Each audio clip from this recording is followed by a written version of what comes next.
Thank you so much for being with us. Years ago, a friend of mine shared with me his idea for a screenplay that he never ended up writing because he realized that this film would never, ever get made. So here's the pitch. It opens with some car chase or shootout, or better yet, both. There's some terrible succession of violent acts that just tear up the city streets. We've seen this scene 1,000 times in 1,000 different films. But unlike all those other films, this one is not some hero story or a revenge story. And it's also not the story of the making of a villain. In fact, this film has no plot at all.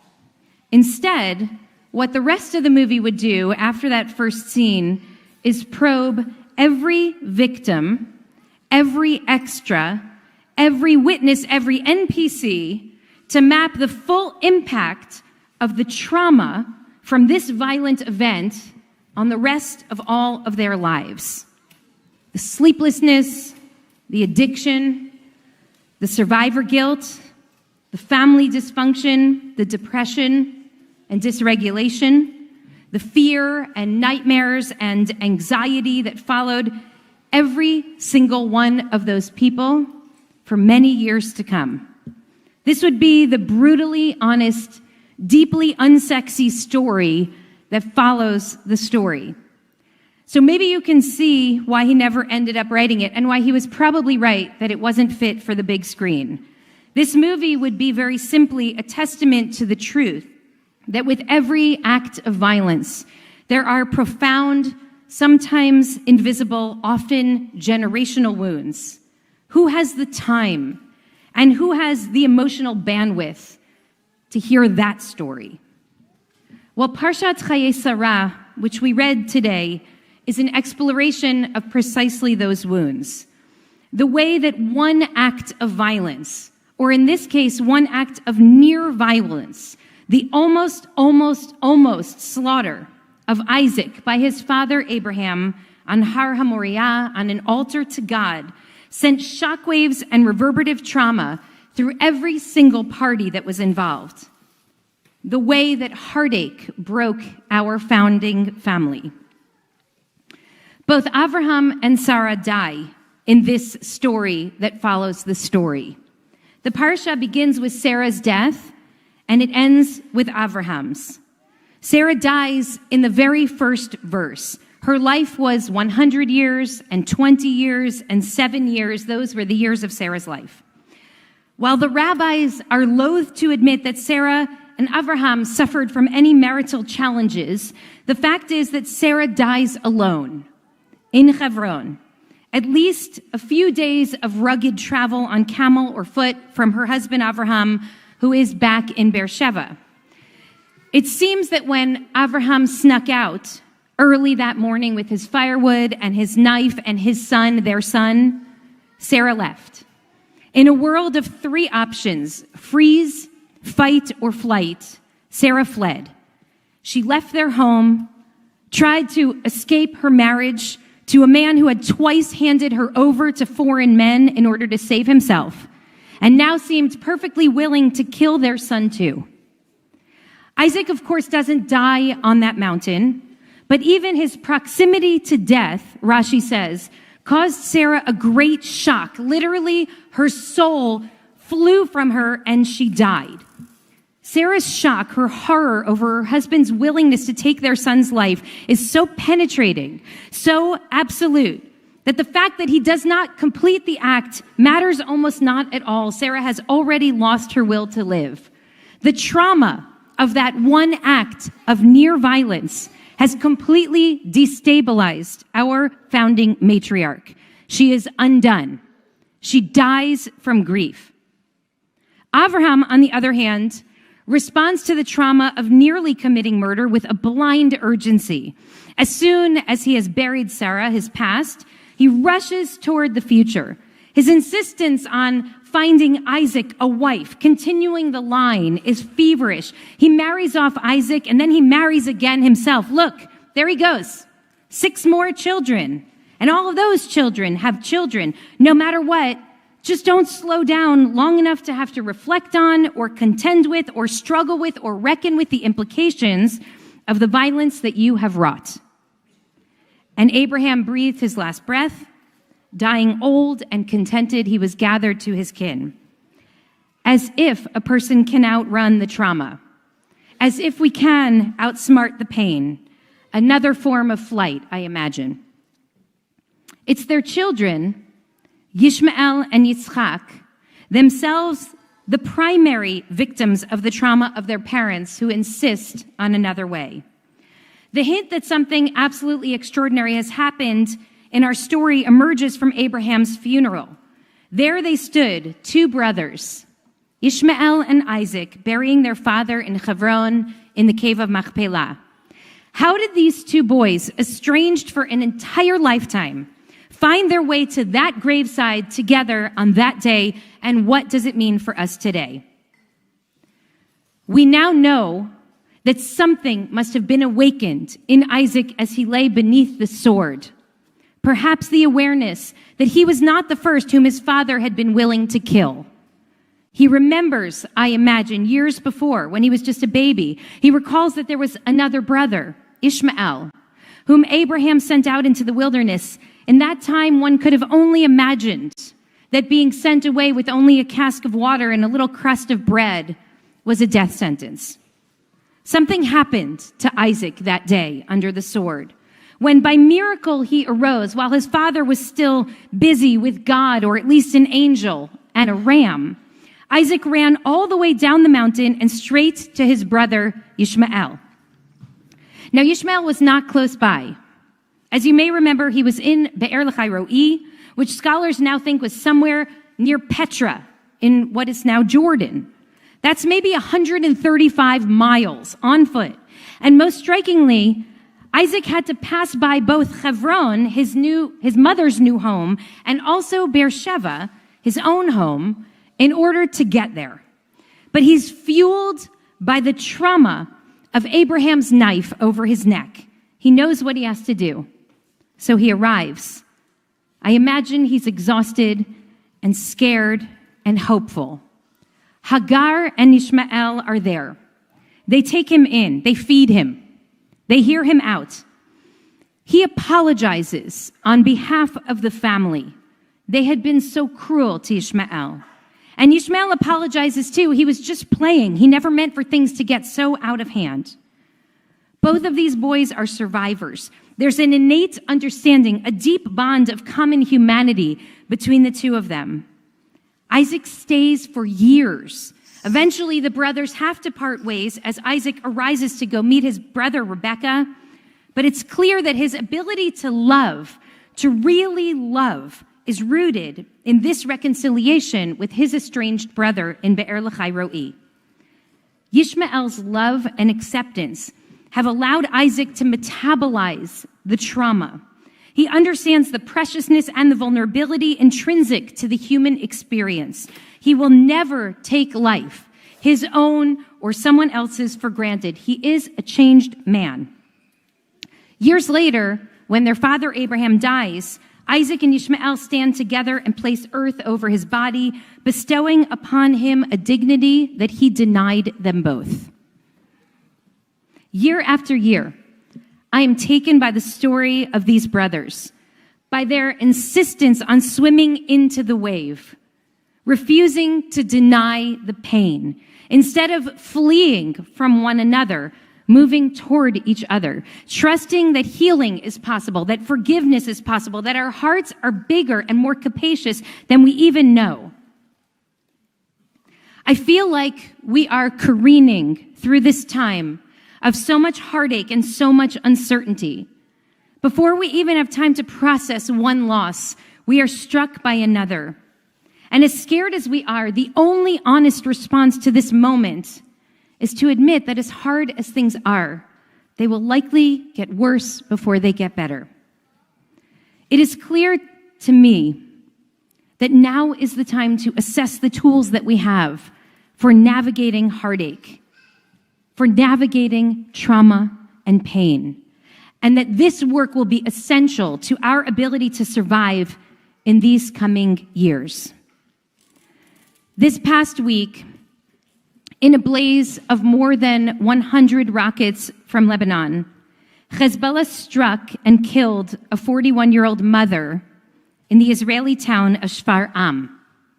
Shfar'am is a mid-sized town in the Galil, home to Muslim, Christian, and Druze Israelis. The woman who died, an elementary school teacher and mother of 4, was Israeli Arab, and her name was Safa Awad. She was known for her generosity and her warmth. When the Hebrew news outlets posted a memorial message for Awad, along with her photo smiling in hijab, they were almost immediately bombarded by an onslaught of racist messages celebrating her death. Thank God, one said. More like this. She is a terrorist through and through. May her name be cursed. I know how hard it is to talk about this, given how raw we all are, but we must talk about it. Even aside from the horrors of this seemingly endless war, the violent rhetoric, the racism, the normalization of senseless hatred there and here, and everywhere in between. These are creating a sick and toxic and dangerous reality. On the anniversary of Kristallnacht, violent protesters in Amsterdam planned to disrupt Israeli fans of Maccabi Tel Aviv. We all saw the videos as dozens of anti-Israel protesters were kicked and beaten, as dozens of anti-Israel protesters kicked and beat and threw Israelis into the river. Several people were hospitalized. Jews throughout the city were told to stay indoors and lock their doors for their own safety. The night before, we saw videos of Israeli fans shouting anti-Arab chants. We saw videos of a group of guys pulling down a Palestinian flag, hanging out of someone's window and burning it. It is truly only a miracle that more people weren't badly injured or even killed.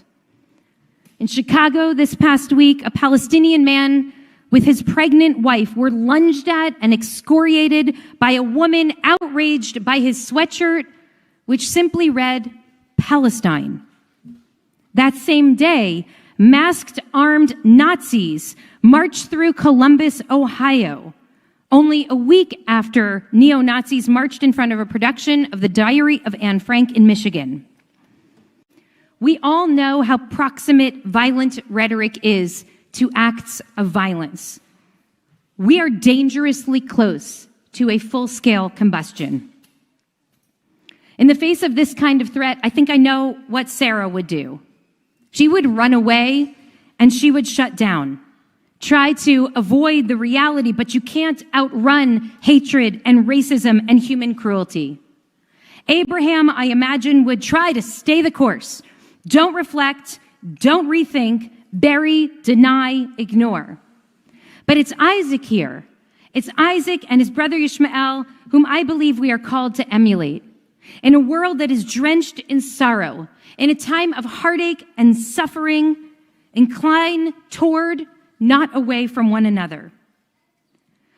When the racist posts began flooding the news outlets after the death of Safa Awad, 3 Jewish Israelis went to sit with Safa's family.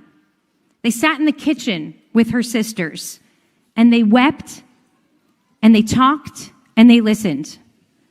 They apologized on behalf of our Jewish family. They apologized for the callous, heartless response of so many Israeli Jews to Safa's death. We are so ashamed, they said. Those are not our values. They said that in our tradition, in our Jewish tradition, all people are created in God's own image. And we are called to repudiate voices of racism and cruelty. And they said that they too know heartache. And they too know loss. And they are now bound to Safa's family in their grief. And Safa's family, still reeling from the death of their sister, was touched and deeply grateful for this act of humanity.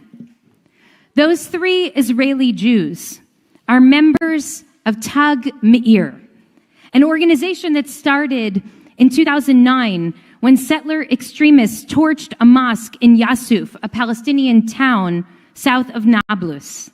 This was part of a campaign, now, unfortunately, many years in the making, of what's called Tag Mahir, price tag attacks, when extremists attack Palestinian people and property in a terror campaign to make innocent Arabs pay the price. When Gadi Givaryahu, an Orthodox Jewish Israeli, heard of the arson attack on that mosque, he went with a rabbi and a rebbitzin to show solidarity and support for the victims. I learned then, Gadi later wrote, what guides me still today: you have to embrace, you have to talk. Not long after that attack, there was a horrific massacre in a synagogue in Har Nof. A Palestinian man entered during prayer and murdered 5 people. It was a horror, some of you remember. Several local Palestinians called and asked if they could come and pay their respects, show their solidarity with the victims' families, and they did. So moved by this visit, Givaryahu formed Tag Meir, which means light tag in Hebrew, and is a perfect name not only because it redeems through rhyme, not Tag Mechir, price tag, but Tag Meir, light tag, but also because this organization is about bringing light to the places and the people who have experienced the darkness of hatred and racism and violence. Listen, all of us are going to have to think very deeply about what we will do to push back against the encroaching darkness in this country and in our time. How will we embody the spiritual path of Isaac and Ishmael, embody the possibility of forgiveness and healing in a time of so much trauma and so much anguish and heartache? What will we do? What can we do to reverse the course of so much violence in word and in deed? I think we all know that in the days ahead, we are going to have to get very local. We know that gestures of love and care can be transformative in a dark and scary landscape. We know that small acts of grace can remind us and each other that we still have agency, even in a time that conspires to render us all powerless. So I want to offer an idea for a very local project that we can help launch. I want us to imagine starting a Tag Meir-like rapid response force of good and decent and loving people who will show up for one another, who will counter the cruelty and racism and violence that now threatens to poison our entire culture. Imagine if here in Los Angeles, if Jewish and Christian and Muslim Angelinos show up in solidarity when there is an act of violence, when there are swastikas painted on a Jewish institution, when there's an arson threat at a mosque, when Black students are harassed at Beverly Hills High School. A coalition of good guys who visit the sites of hate crimes and offer our support, financial, emotional, and moral. People who know how to apologize, how to offer a hand, how to stretch open our hearts. Imagine if ultimately we are trained in de-escalation so that we can go into hotspots as they're emerging and help people find their way home before they hurt one another and themselves. This is one idea of so many that I hope will surface in the days ahead as we all begin to imagine how we will navigate this darkness.